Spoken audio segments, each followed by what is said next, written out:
I call the Planning and Zoning meeting of March 20th to order. Would you please stand and join me in the Pledge of Allegiance?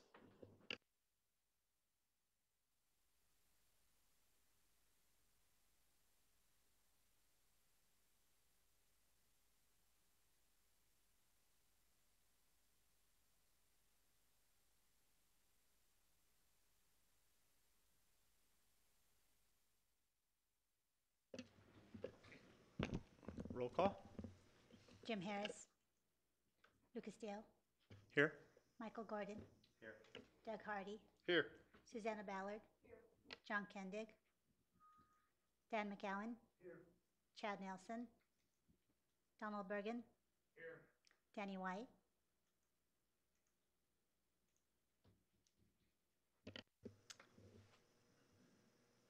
Minutes from the previous meeting. Are there any additions, deletions, or corrections? And do I hear a motion? I'll make a motion to approve. I'll second it. We have a motion and a second.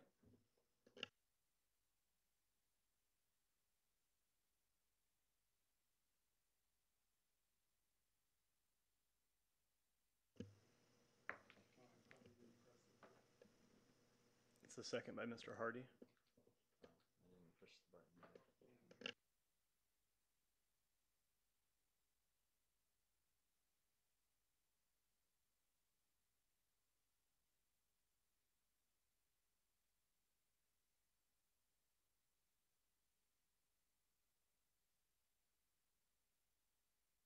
Motion passes. Thank you. Correspondence and announcements. Thank you, Mr. Chairman. I just have one. The rezoning that you, on Kiowa Boulevard, that the commission recommended approval for back in January. The council unanimously adopted that in February, at their February meeting. And that's all I have. Thank you, Stu. Okay, public hearing. This is a public hearing. The structure of the meeting will allow the staff to present an item. The commission may ask questions, and then the applicant will have an opportunity to present. I would ask that anyone from the public that wishes to speak limit their trips to the podium and microphone to only one, keep the comments to less than 5 minutes, and stay on point and not discuss subject matter that is not pertinent to the decision being considered here today. After public testimony is taken, I will then close the public hearing and bring the motion back to the table for staff's recommendations, discussion amongst the commission, and eventually a motion to approve or disapprove.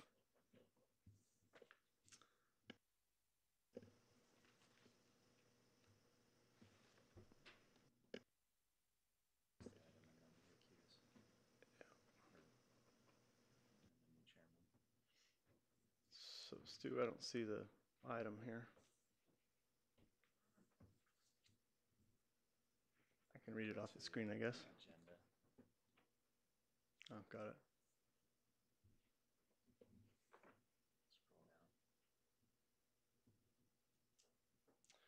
Okay, our first item number is ID 19-1921, a request to amend Plan Development 05-002-0008, the shops at Lake Havasu by removing parcels 120-54-002, 120-54003B, 120-54004, 120-54007, and 120-61-004, address 5601 Highway 95 North, and rezoning the properties from C2 PD General Commercial Plan Development District to C2 General Commercial District.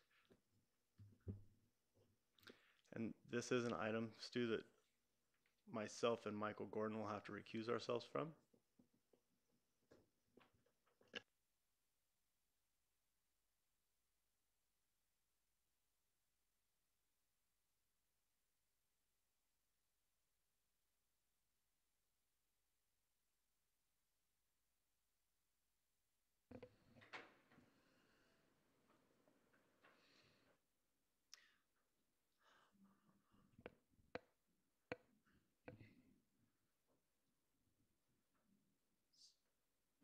So we will have Commission Member Bergen conduct the balance of the meeting as a result of the chair not being here and the vice chair now recusing himself.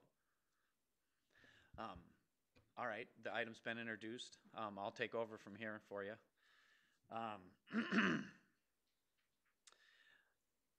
This item relates to the mall. I think everybody in the audience knows where the mall is. Generally, it's on the north end of town, west of Highway 95, basically across the highway from the Lake Havasu Airport. What we're going to spend time today is dissecting a little bit of the mall and the original PD, just for the benefit of the audience and for the commission members as well. I put a lot of this information into your packet. Hopefully that it's better explained live. But this is the original PD in '97 was under the name the Center Development. And it included originally 205 acres. It stretched all the way north of London Bridge Road. You have London Bridge Road here, all the way down to what today we have Home Depot right here. We have a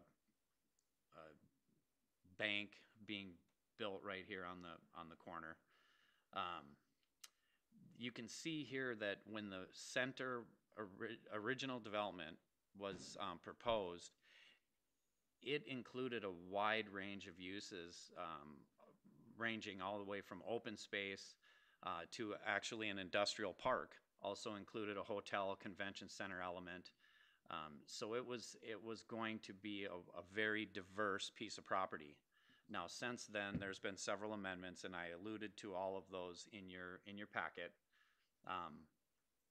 This is the portion of the PD that we know today as the mall. I guess I'll call it the mall proper, if you will. It doesn't include Home Depot, which is to the south. It doesn't include what we now refer to as the Anderson Autoplex, which is north of Walmart. That area is not part of this. They have their own pieces, but they're not. They were part of the original PD, the center, but they're no longer a part of this plan development. The piece that we're talking about today is it's 105 acres. It encompasses all of these buildings here. You've got Walmart on the north end, Dillard's, JCPenney's, movie theater, and several other uses. The 2005 amendment included 105 acres, and it's commonly referred to as the shops at Lake Havasu. That was the first major amendment to the PD. There was some exceptions that were allowed as part of that PD. A couple of them had to do with parking. Parking space size at the time was 9 by 20. They asked to have those spaces reduced to 9 by 18, which is pretty much immaterial for today's discussion, but there were several exceptions. There was an angle exception to allow parking on the site, additional parking on the site. There was also one exception, though, that may impact today's discussion a little bit, in that the buildings were allowed to have 46 foot of building height, and that was basically to accommodate architectural features throughout the entire mall. Several buildings took advantage of that. I don't know that all the buildings necessarily took advantage of that, but Walmart, for example, Dillard's, JCPenney's, the big boxes took advantage of that. Maybe not up to that full 46 feet, but they were all allowed to do that.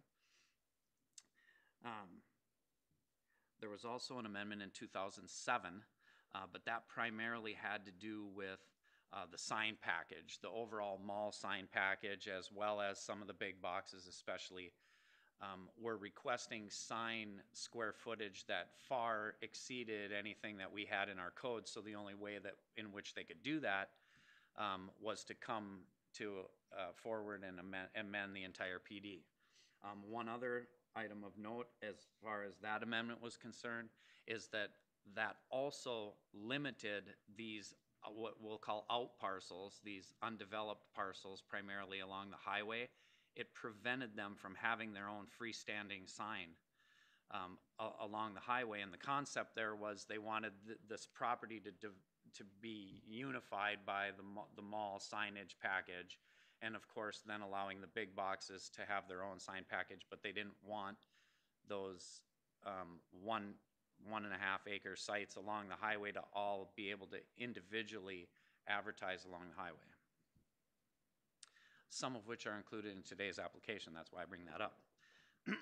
Okay, now for today's application, it's only 35.5 acres, plus or minus, and it includes these parcels outlined in blue. There's 3 parcels along the highway. There's 2 undeveloped sites here, 2 building pads, if you will, that are currently vacant. And then it also includes most of what we know as the mall itself. All these buildings along here. It does not include Walmart, of course, JCPenney's, Dillard's, and the movie theater. So just what's outlined in blue, that's what we're dealing with today. This is a site plan, maybe give you a little better feel for what's included.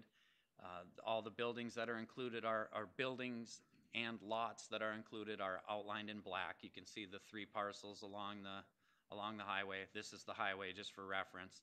I tried to put these maps on here all the same direction so that everybody could readily see where what we were talking about. But here's the highway. These are the 3 lots along the highway, all a little bit more than an acre. Here's the 2 undeveloped pads right here. And then these buildings here in black are what's included in the request today. Basically, the applicant is asking or requesting that this area, if you will, the 35 acres, be eliminated from the PD, and they just want to be held to the C2 restrictions, the current C2 restrictions. And that, at this point, concludes my presentation. If you have any questions regarding the site or what we're actually talking about today, I'd be happy to answer those questions.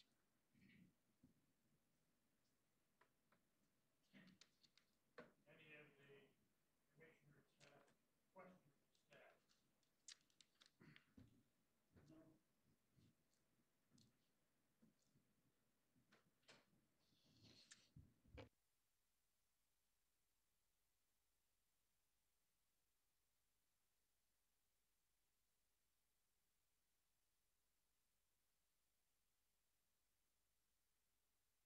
Office has similar concerns about buildings or businesses not being there. Does this have any effect on that? The shopping center across on McCulloch Boulevard, Yes. across from the Which- post office. Which has most of the businesses vacant. We're facing a similar situation. Similar situation in that several of the buildings are vacant. Yes.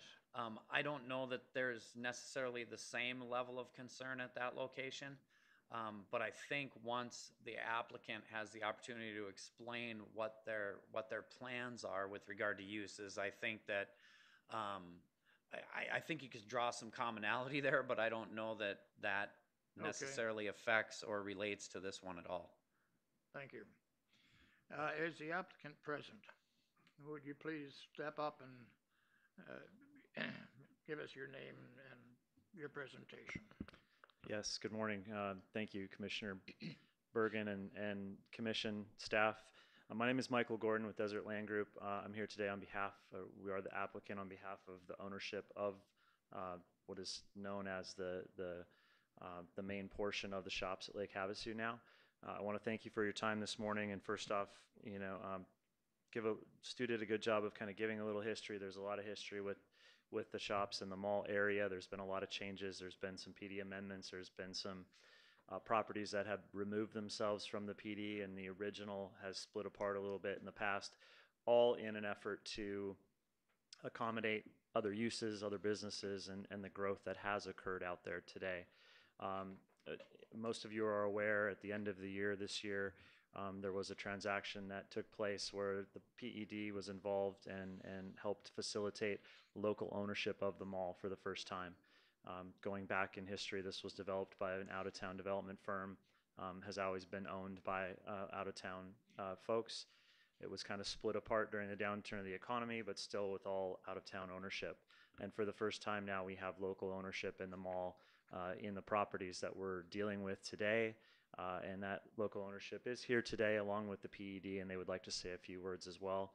So I'm going to keep this fairly brief, just give a little bit more outline on what the goal here is, what we're trying to accomplish, and I'll let them speak a little bit about their intent as well. As Stuart mentioned, we're looking to take the core part of the mall and some of the outlying parcels that are undeveloped and remove them from the existing PD. The reason for that is the existing PD is fairly restrictive on uses in terms of what can go in there. It was very specific, what type of businesses, what the can be developed on some of these parcels. The definitions of retail and what types of businesses can go in are very restrictive in that PD. And what's happened as we look back over the last 10 or 15 years of what's happened in retail, in retail and commercial growth throughout the country, traditional malls, whether they're indoor malls, outdoor malls with small box, small stores and a mix of big box, has continued to struggle as online growth has continued, and other means of retail sales have exploded. From little online retailers to folks like Amazon, it's really changed the face of retail and of malls in general throughout the country. We have a unique situation out here on the north side of town. We have some big box anchors that are doing very well. Walmart, JCPenney's, Dillard's, the movie theater, all are doing very well in terms of locally and as well nationally for their brand. Some of these are top performers across the country for their brand. So we have some anchors that are doing very well, but the mall proper, the core part of the mall through the middle with all of the small box, the small tenant spaces that were set up, trying to attract that storefront, that small mall feel, have most of which have remained vacant this whole time.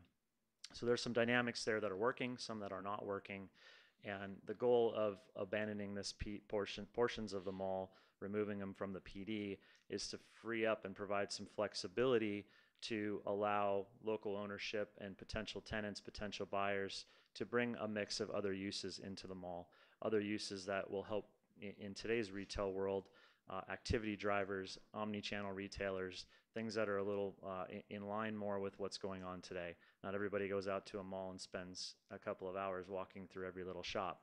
Most go out with an intent to do something, to go to a movie, to go to Walmart, and at the moment there's not a lot of other things to keep them there. So by focusing on bringing activity drivers, whether that's things for kids, whether that's sporting venues, kids venues, other things that may bring people out there for other reasons, for extended periods of time, as well as helping facilitate the newer version of retail, which is not traditional. It's a mix of storefront, walk in the store, delivery to your house, delivery online, what's considered omni-channel retail, and I think James will speak a little bit more about that. But we have some opportunity here to try and bring, not only with the local ownership, but bring a mix of uses to the mall that will hopefully help make it sustainable for the long term. And that's the goal, is to do that by removing it from the PD to provide some flexibility, allowing what's allowed within the C2 general commercial district to be developed out there. If anything outside of that box is ever proposed, it would have to come back through zoning changes or other changes with planning and zoning and council. But one thing I did want to point out is even coming out of the planned development of the shops today, there are still underlying CC&Rs and covenants that control, from a land ownership standpoint, the mall itself. So while it opens up some flexibility for the uses, those uses still have to adhere to the underlying covenants of the landowners of the mall to make sure that continuity and that consistency of what's going on out there is maintained. And the big box retailers that are either tenants or ownership out there, are part of those covenants. So there's a pretty good check and balance there from the private covenant side that will continue to ensure that the mall maintains an active and successful direction for the future. With that, I guess I'll open it up for any questions. Otherwise, I'll step down and let Jarrett Ports, the local owner, come up and speak a little bit.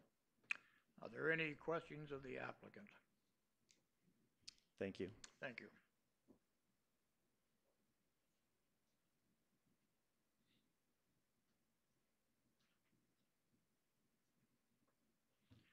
Would you spell your name for the record, please?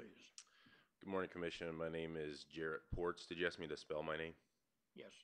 It is Jarrett. Last name is Ports, P as in Paul, O-R-T-Z. Thank you all for having me. As Michael so eloquently said, it's tough to follow a guy like that, but as he so eloquently said, we've had the opportunity to be a part of taking over the shops at Lake Havasu. As he mentioned, retail has been changing in the past 10 years since this beautiful facility was completed. And so, at the time when it was completed, Walmart was the largest retailer in the world, and in a short 10 years now they're not.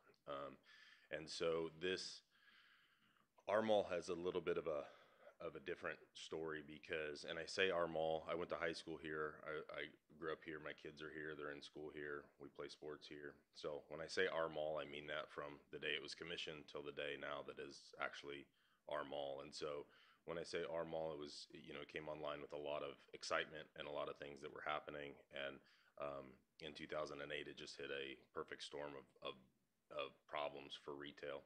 And so we're in a unique scenario that our mall never filled up. So a lot of the spaces that are in there are gray. And what I mean by that is there's spots with no concrete, there's no walls, there's no plumbing, there's no fire sprinklers, there's no infrastructure. So there's the outside walls. In a lot of the spaces across the country where they're redeveloping, they had the advantage of having those spaces filled. So they're able to repurpose those and do things much easier and quicker. And so we have a bit of a unique scenario where we have a beautiful space that needs an awful lot of love and attention to get it to where it's a usable facility for any business. With that, retail is changing. In the very, very, very short time that I've had it, we've already lost 2 traditional retailers in Cato and J Merchant. We're working with some of the other retailers that are saying that they're struggling and they're looking at potential closures. And so was not part of the plan when I took it, and a little bit of a surprise afterwards that happened so quickly. But our vision is to do something that's more in line with the future of where these places are going, and take what I consider to be a beautiful facility, not necessarily a traditional shopping mall anymore, but a beautiful facility, and turn it on to what's happening in the world and in the country today. And so we have the owner of a big omni-channel retailer here, Tom Sanders. He runs a beautiful business. He's also here from Lake Havasu and sells all over the country and all over the world. He's committed to come and take a large space and have a beautiful showroom where folks can shop, have things shipped to their houses, and also take things home. We have some really exciting plans to bring, like Michael said, some kids activities, things that are amenities for our kids, and sporting things and indoor activities. When it's 120 degrees here, we have things for our kids to do. My kids play soccer, and their shoes will light on fire if they go outside in the middle of the summertime and that. And so, we're looking for things for the kids to do. We're looking at arcades. We're in late stage negotiations with big box chain restaurants that want to come. But I have to tell you that it's a whole plan that's coming together. And so it's got to be synergistic with what's going on. If we can't get Mr. Sanders and his business there, that prohibits a lot of the other folks that want to come, because everybody wants to feed off of each other. And so our plan is not to take and make this a storage complex and park boats in there and do that, which is where all of our beautiful lakeside land is at this point. That's not the plan. It's to turn a beautiful facility on. I want to say that with the help of this awesome team, with the PED, with the Desert Land Group, we've been very intentional about going to search out the approvals of the big tenants. So Walmart, JCPenney's, Dillard's, they've all been a part of the discussion, been talking about the plan with them. They're all very on board. They've spoken on our behalf. They want to be a part of the future when we talk to new tenants, to tell them that it's a good thing to come there and to take a chance on us. I think that goes a long way to say that, Walmart and JCPenney and Dillard's are in a lot of situations like this across the country. This is our situation, and this is our fight and our opportunity. But those guys, those companies are in these situations across the country, and so their eagerness and willingness to be a part of the change and the solution and the go forward, I think, speaks volumes to the climate that we're in. And I believe that those folks will be a part of it, and those are big job creators. And I believe by bringing a facility for kids to that place, those businesses do better. And by them being there, it gives mom a chance to do something while she takes her kids to do that. She can get her shopping done, and maybe she can work out while she's there, and maybe they can stop for dinner afterwards, and then maybe they can watch a movie, and Mr. Sanders' employees can have their families out there and do that because they're on site. And so we believe, with the support of all the major tenants and the process that we've gone through, being very intentional about really understanding what folks need and want out there that are there. We believe we've got a very good plan and an opportunity, but we also believe that there's time is of the essence, and we need to move, because the economy being as it is now, there's opportunities. In a short period of time, those opportunities may change. So while we're excited about the opportunity, we're also very eager to get the process started and show the retailers that are talking about potentially exiting that there's no reason to exit, that we're going to make it strong for them, and that we're going to produce what we said. Being a local owner is a lot different. I've moved my office there. I'm there every day. I walk around. I talk to folks. I go see them, and so the previous ownership wasn't here. They didn't understand Lake Havasu, and so we're vested. My family is vested, and we're very, very excited. So we appreciate the opportunity and the consideration. Any questions? Are there any questions of the speaker? Yeah, I have a question. Mr. McGowan? Sir, first of all, let me say that I'm really in favor of you standing there, because we desperately need that whole situation corrected. Thank A lot you. of things happen, like you mentioned, that would be beyond our control. No doubt. A few years back, we did a promotional thing. We put an article in the paper, local paper, and we asked the citizens of Lake Havasu, what would you like to see come to town? Mainly the mall, but to town. We had a list, and you know what number one on the list was? Olive Garden. Second. Costco was first. Olive Garden was second. Target was third. As I'm trying to remember what fourth was. Anyway, the issue ended up that Olive Garden, for sure, Costco was very nice. They said, we don't have near enough people, and we won't have enough people for another 100 years for Costco. I mean, that's just the way it is. That's what they got to have volume. Sure. Olive Garden, I thought for a while was going to come, but they did their due diligence, and the numbers didn't make it, because in 3 months, 4 months in the summer, there's less than 50,000 people here. We have 53 or 54,000 residents, but a lot of those leave for the summer and all the snowbird. In the winter months, we have 100,000 people here. Makes the numbers obviously different. I know you guys have discussed this because you're in the business of doing that.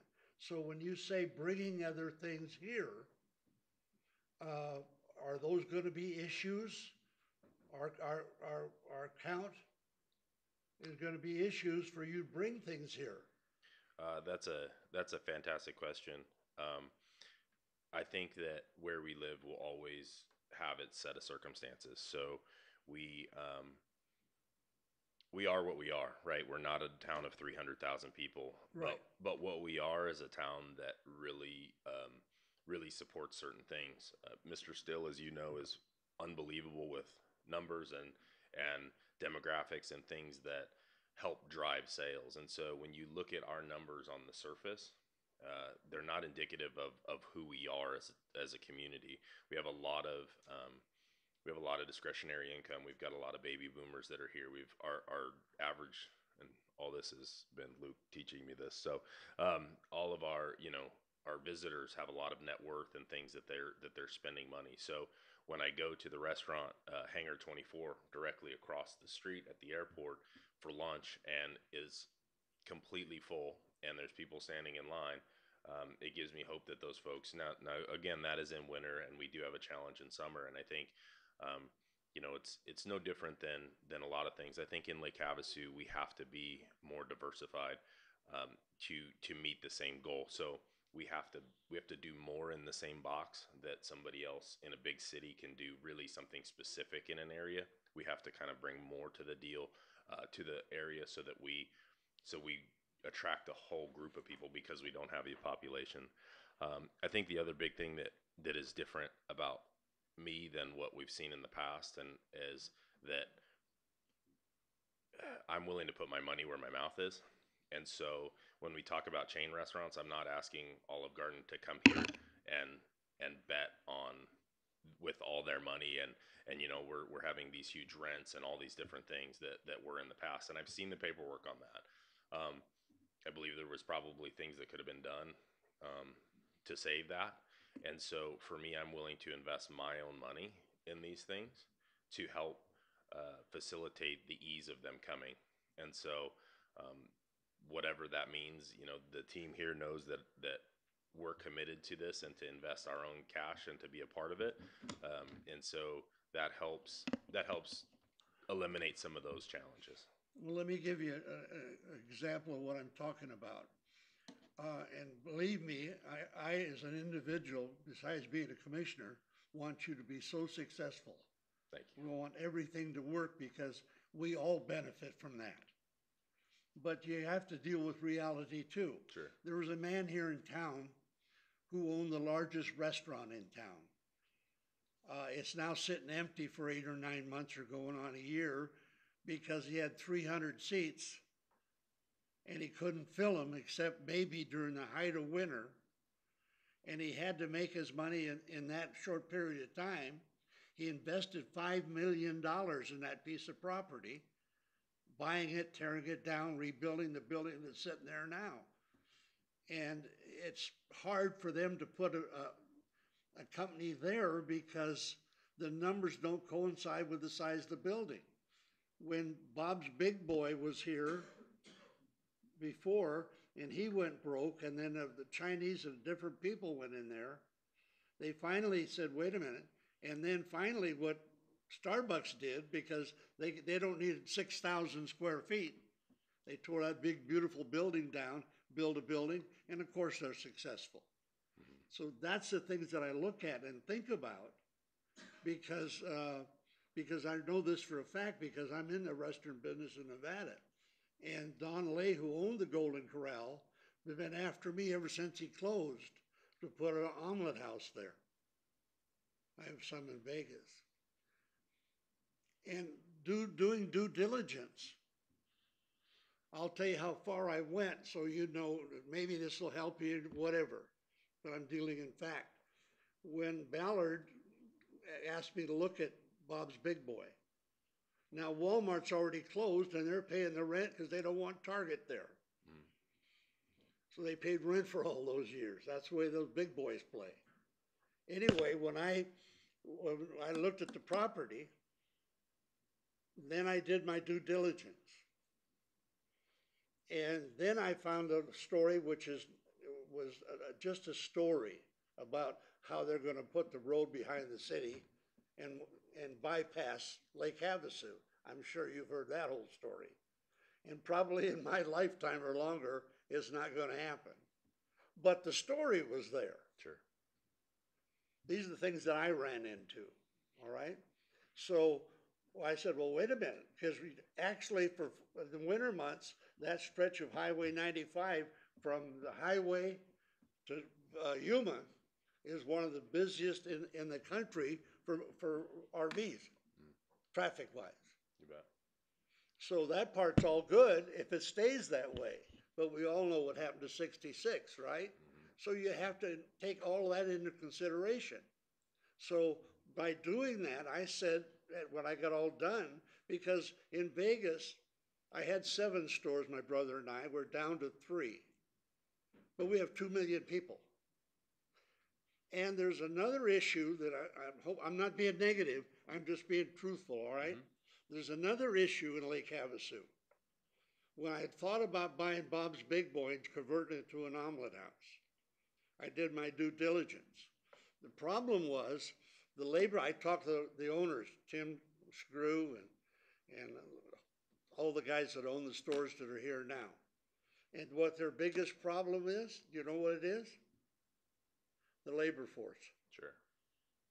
In Vegas, I've got over 2,200,000, and I got 50 hotels up there hiring and firing every day. And if I need an omelet cook or a fry cook or 4 waiters tomorrow, I could put an ad in the paper and get 50 applications. Tim out at Rusty said he can't get 50 applications in a year. Sure. So those are all the things I took into consideration, and I know you guys probably have too. I don't want to keep this going. I want you to be here, and I want you to be successful. But, you know, we have to also understand what the market is, and you're right about Amazon. It's only going to get worse from that standpoint. Yeah, depending on how you look at it. Right, yeah, you know, for them, I mean, for the country. They run the country now, don't they? Facebook and Amazon They're unbelievable. run the country. So anyway, I just wanted to bring that up, and I wish you all the success in the world, and I'm all for the project. Thank you. And I just wanted to let you know, as a citizen of Lake Havasu, what I experienced doing what you're doing. No, I appreciate that. We'll look forward to seeing And you that's out the there. things that were the negative, you know.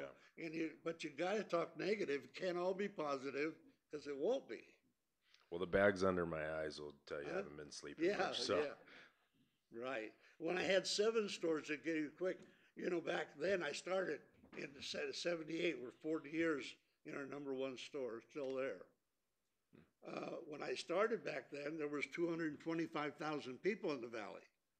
40 years later, there's 2.2 million, and growing every day. Growing like crazy, yeah. So with those kind of population influxes, most business that come to Vegas, that's why there are a lot of them going there, is they have the labor market, Sure. which is an issue for anybody going anywhere with their concept.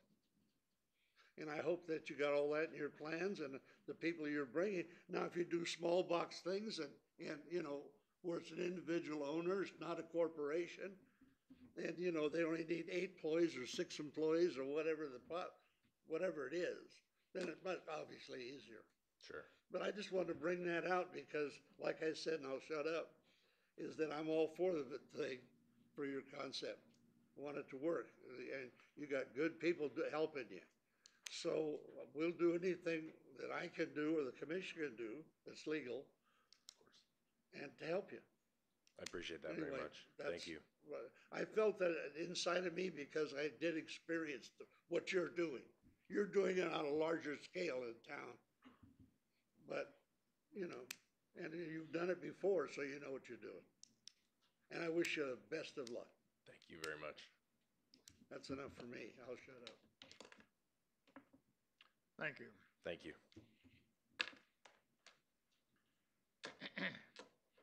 Does anyone else from the audience wish to speak? Again, please spell your name for the record. James Gray, Gray. I'm with the Partnership for Economic Development. I just wanted to hit on a couple points on when we took the donation. We happened to be in a fortuitous position that we were already working with omni-channel retailers, Tom and Megan Sanders. And that was a big driver. As you know, retail, as you said, you just had a pretty eloquent conversation about where it sits and how healthy it is, from labor force all the way to how people buy from bricks and mortar. But omni-channel creates a pattern where they have a larger field, customer field, right? As you pointed out, if we're 50,000 people and you're waiting for, 5 to 10 people to walk in your store every day, that can struggle.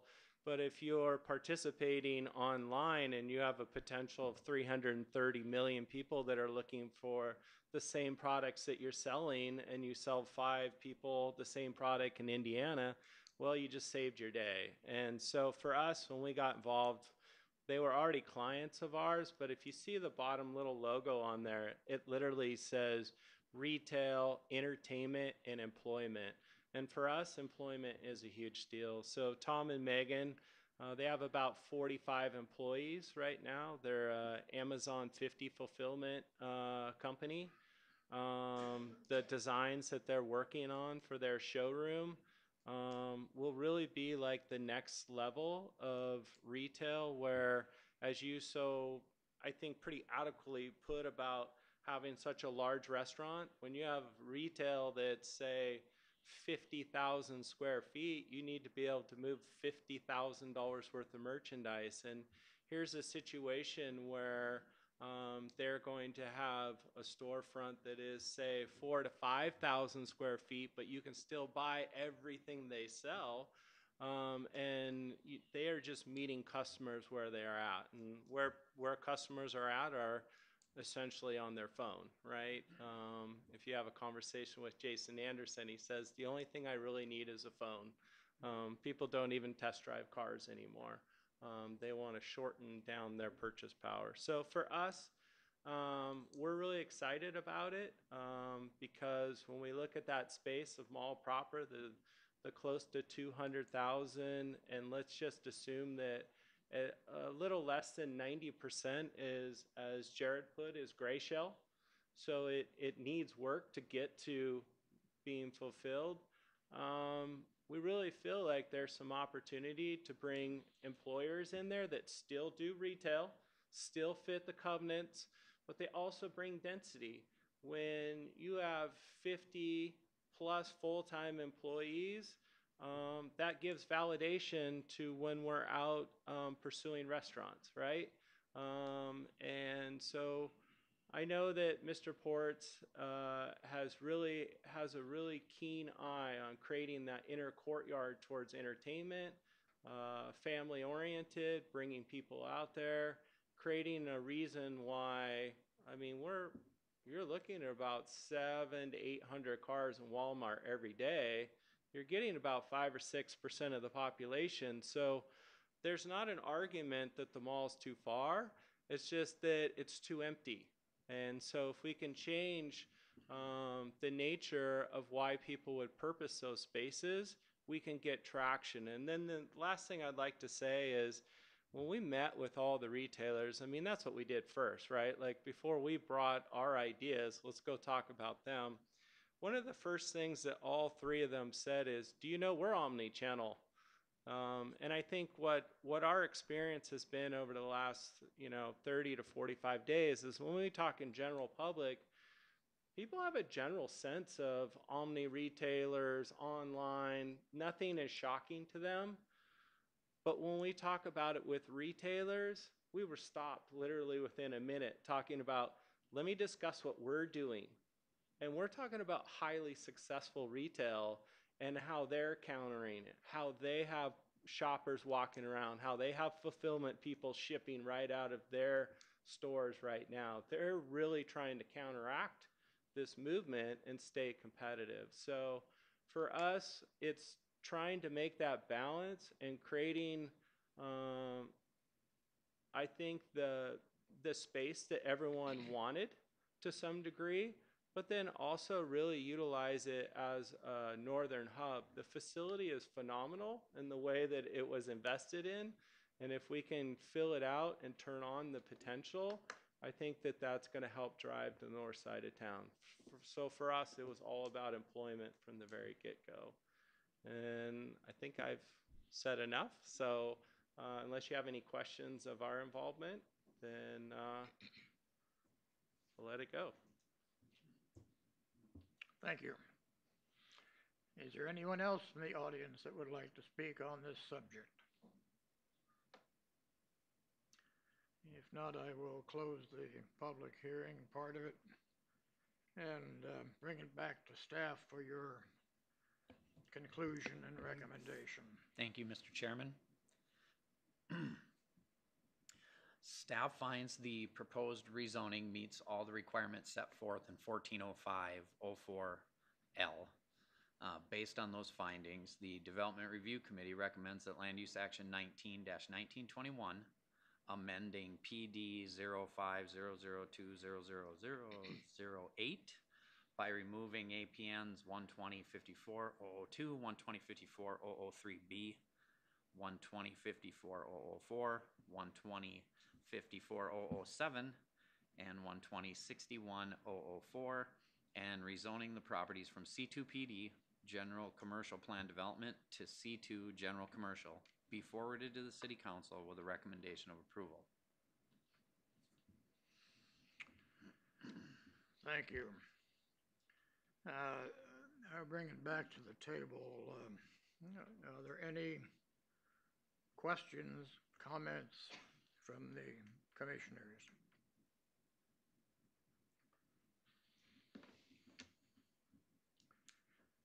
If not, I'm asking for a motion on this item.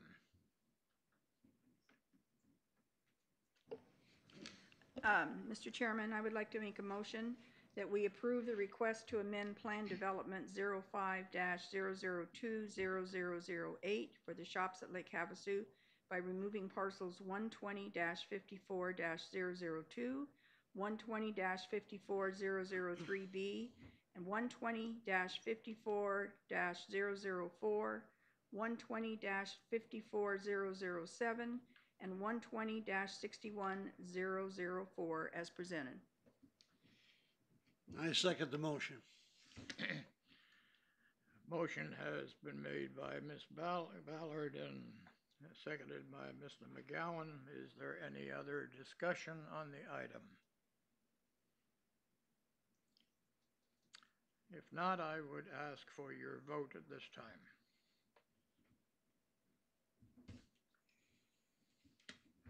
Motion passes 4-0. Motion has passed.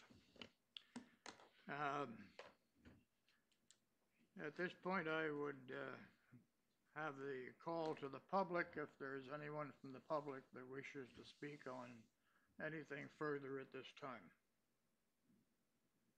Would you please give your name for the record? And my name is Walter Spar. I'm a property owner in town. I recently discovered that my property was rezoned without my knowledge. I've also talked to other people in my tract, and they also were not aware that their property was rezoned. So my question to you is, I'd like to know if there was a public hearing held on this. I think it would have taken place in about 2016, and it's for tract 2343. It's the area where the courthouse is, between the courthouse and where the motor vehicle department is, that area. I would think this is something you need to bring to the staff, not this commission. You need to take it to the staff itself.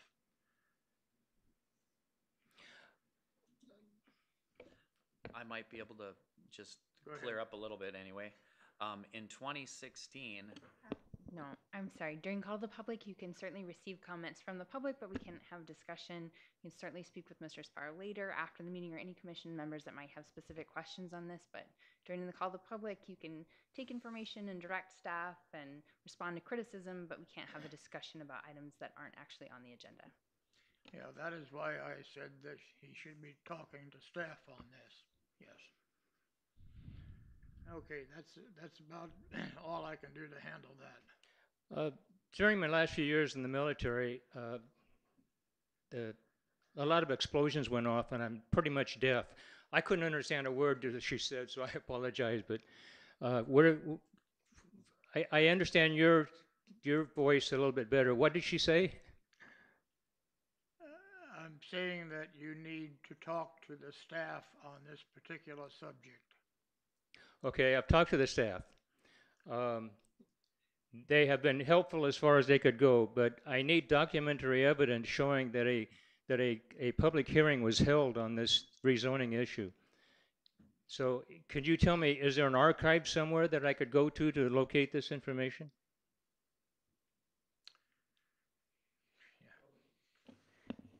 Again, I know, Mr. Sparty, you've been in contact with staff members and also council members about this item, and also your attorney, Harvey Jackson, has contacted the city. You can certainly do a request for records, but we can't have a discussion with you on this item at this time because it's not actually on the agenda. So you can certainly make your comments to the commission and they can hear them, but they can't have a dialogue with you.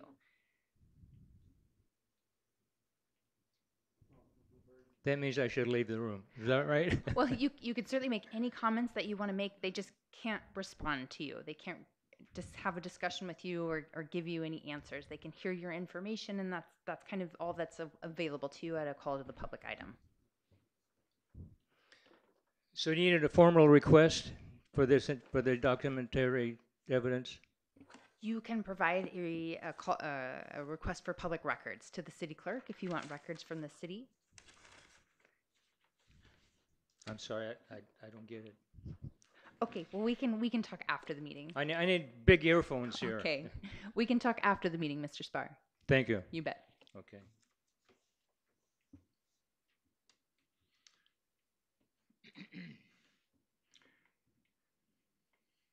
Okay, at this point, I would ask staff on the situation with future meetings. Yes, thank you, Mr. Chairman. Your next meeting is scheduled for April 3rd, and we have a couple of items at that time. I don't have anything yet for the 17th. However, we will be having a meeting on April 3rd. Thank you. Any other further comments from staff, from the commission? If not, we are adjourned.